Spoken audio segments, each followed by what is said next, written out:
Hi, ako si Makim. Tara, samahan niyo ako at pagkwentuhan aking plano after 20 years. Pero bago yun, pag-usapan muna natin kung ano ako sa school. Ako isang masayang mag-aaral at ako isang may pangarap. Mahirap, alam ko, maging koleyo. Pero sa tuwing naisip mo yung pangarap mo, masaya. Dahil na yung mga kaibigan mo, school, nagpapasaya sa'yo. Dahil sa video na to, nakataman na masaya kami. At ako yan. Ako isang mahihayin na estudyante. Joke lang.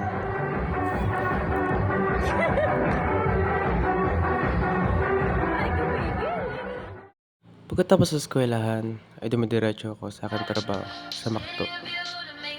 Alam ko mayroon pa itong ginagawa ko pero para ito sa aking pangarap. Ilang beses na rin ako napagod sa aking pagkasabay sa aking pag-aaral at pagtatrabaho. Pero hindi ako sumuko. Sapagkat meron ang papalako sa akin. At ito na rin ang kasama ko sa aking trabaho. Tulad nito.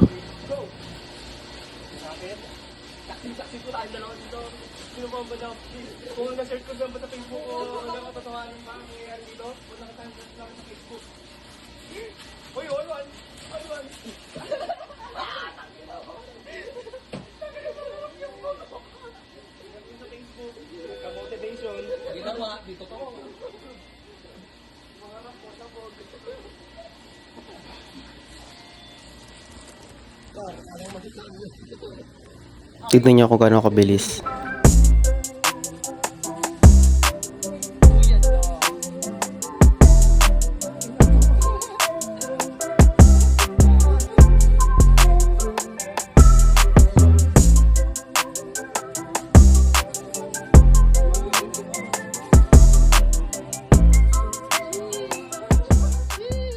Madalas marato ako sa aking trabaho, kaya ito, sa school, bagsak.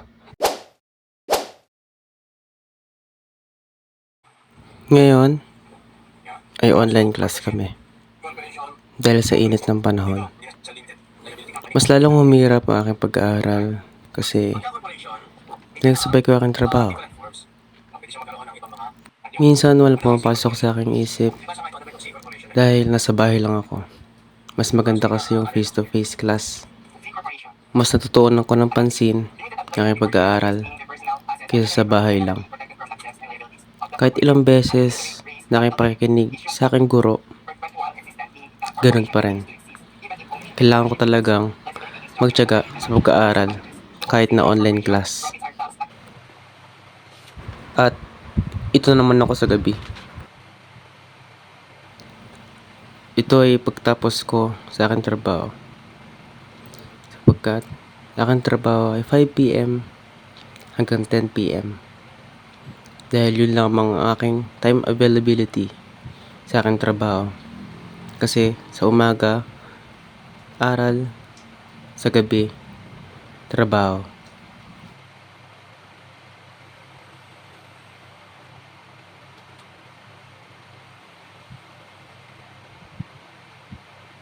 At dito rin ako nakakaramdam ng breakdowns.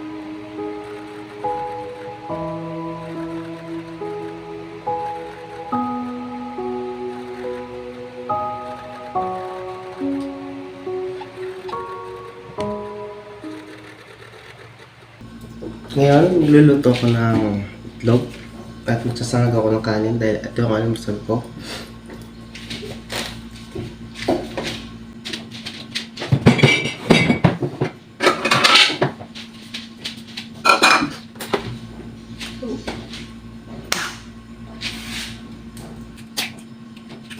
Uy, isa.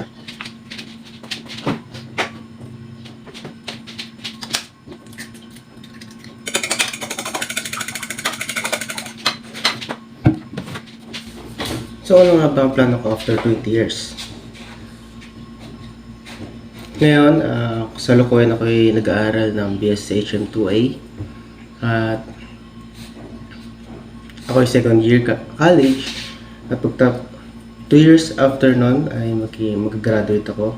Siguro ang plano ko is magiging manager muna sa McDo, sapagkat ako yung nagtatrabaho din sa McDo ngayon. At 2 years na ako nagtatrabaho sa McDo. Ako yung crew.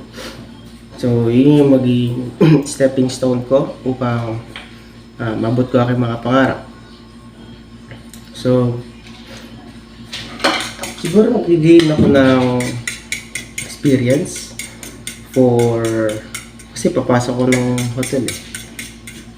Well, iwa ko ng bawang.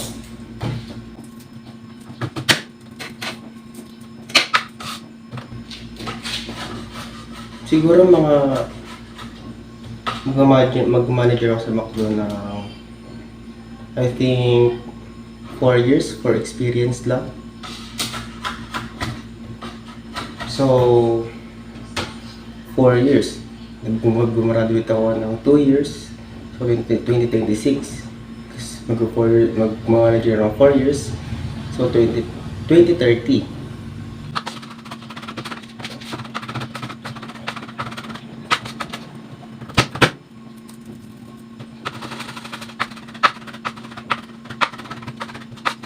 Guys, papainit na ako ng kawali.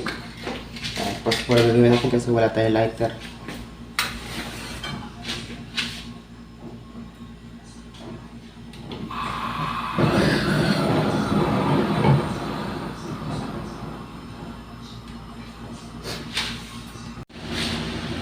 So ayun guys, hindi na ako nakapag-video kanina kasi bumaba yung pinsan ko. Bumaba yung pinsan ko. And nagluto ko siya. Pinasgasa ko kasi walang ulam kanina. Break masyado. So yun, samahan niyo ako magkape ngayon. Total ang oras ngayon is 10. Kahit mainit, magkakape ako. Tara! So bakit pa ako lumaba na pala ang tubig? Pag inita natin yung kulay tubig, tuloy ko lang yung kwarto ko. Medyo manamalat ako.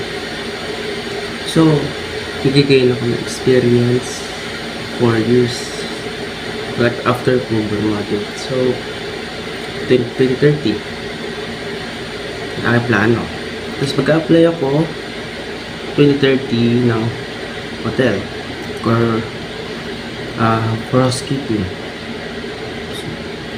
Then, step by step yun. Nadaan muna ako sa mababang posisyon bago ako maging manager or something. Siguro mag-gain ako doon ng 5 years. So, sa 5 years na yun, mag-ipon ako for our house. Mag-ipamilya ko, magpamilya ko, bibilang ko ng pamilya ko yung bahay, sariling bahay.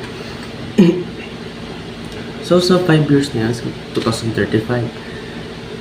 That year, siguro gusto ko kasi maging artist someday. Kasi natutog ng mga gitara at mag-instrument, parang ako mag-instrument. Pakulo na yung topic eh. Hindi naman ako ganong kagaling kumanta, pero siguro may boses din. Gusto ko maging artist sa 5 years na. So 2035, yun, makapagpati ako ng bahay and pagpala rin ay maging artist din, paggawa din ng sarili kanta. So kunin ko na muna yung tubig, sali ko na.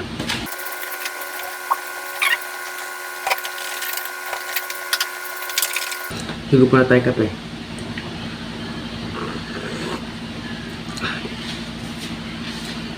So ayun, 2035. After siguro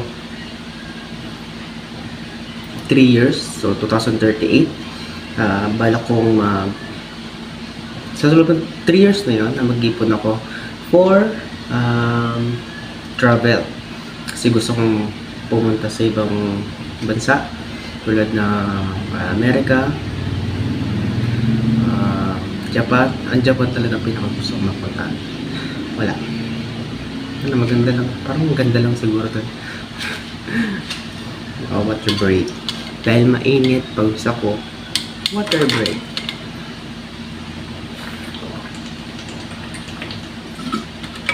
Yeah. Well, 3 years. Tapos, 2038. So, sa loob ng 2 years na yon, at sa loob ng 3 years na yon, ay mag-ipon ako. 2038 and 2038 to 2040, bali 2 years. Yung, sa 2 years na yun, doon ko ilalaan yung self-time, family time, travel, sa, di naman siguro, di naman karamihan na lugar, pero at least siguro 2 to 3 countries siguro. Kung pa pala rin, yun ang aking plano. So dito na yung last, yung 2040 to 2044. Sa 4 years na yon,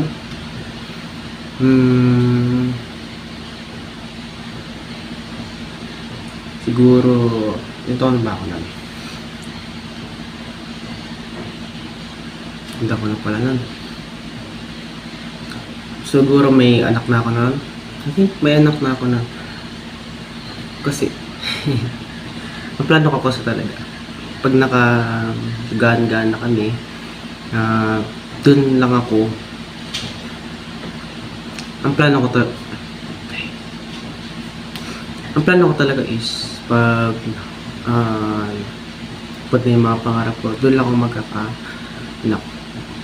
Kasi mayroon pa sa yung madalos-dalos. Yeah. So yun, 2040 to 2044, magtatrabaho ko. Trabaho ko sa hotel as manager or manager. Yun ang aking plano. So, ayun guys, sana may natutunan kayo sa aking 20 years plan.